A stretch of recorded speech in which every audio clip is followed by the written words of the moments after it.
Hey everybody, my name is Nathan Blackburn. And today we're going to be talking about quantum numbers. In particular, we're going to be talking about L, or angular momentum quantum number. So I really like quantum numbers. I think they're really fun, but a lot of people seem to have trouble with them. So we're going to talk a little bit about them today. The easiest way for me to think about quantum numbers is to think of them like coordinates on a map, or like, your GPS telling you where to go. It's four independent numbers telling us where in space we can possibly find, we have the greatest chance, we'll say, the greatest chance of finding an electron.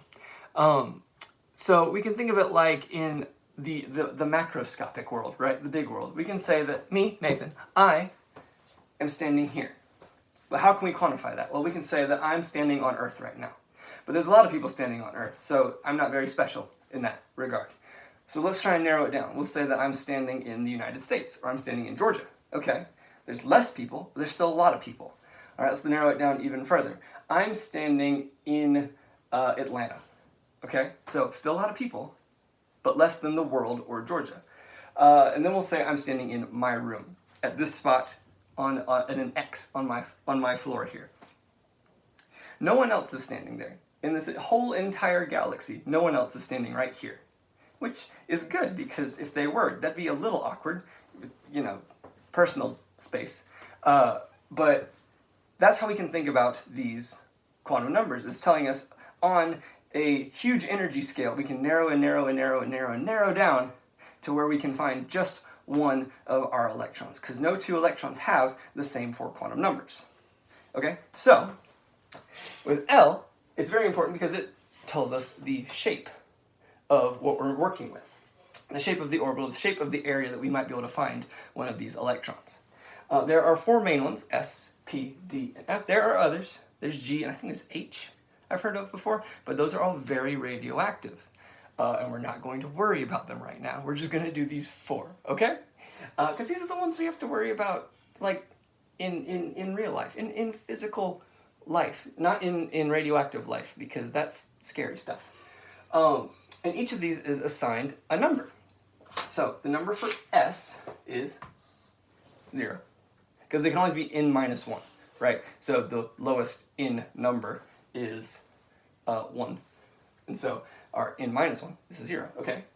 And we have P, which is a 1. We have D, which is a 2. And we have F, which is a 3. Okay? And I have a really fun way that I like to use to remember these, that I came up with way back in 1211, that helped me to remember what number goes along with what orbital. And it's all has to do with your fingers. Okay, so do this with me. So, for S, to remember S, we are going to hold up no fingers. And our fist makes a sphere. Pretty good. Okay, so that's how I remember S. 0. It's a sphere. It's S. 1, we're going to hold up one finger, and I'm really dyslexic, so hold on, I gotta check this one. What's a P? That's a P. Okay, there we go. That's a P. All right, so we hold up one finger, it makes a P.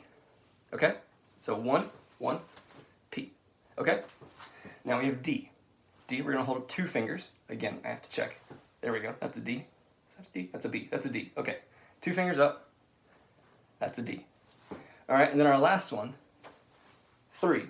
We're gonna take 3 fingers. We're gonna take our thumb, our first finger, and our second finger. We're going to cross our thumb over our second finger, and it's going to make an F. I think that's pretty good. Okay, so those are our 3, or we'll say 4, our 4 angular momentum quantum numbers. Okay, and that's a good way for me to remember them. 0, S, P, D, and F. All right, thanks guys.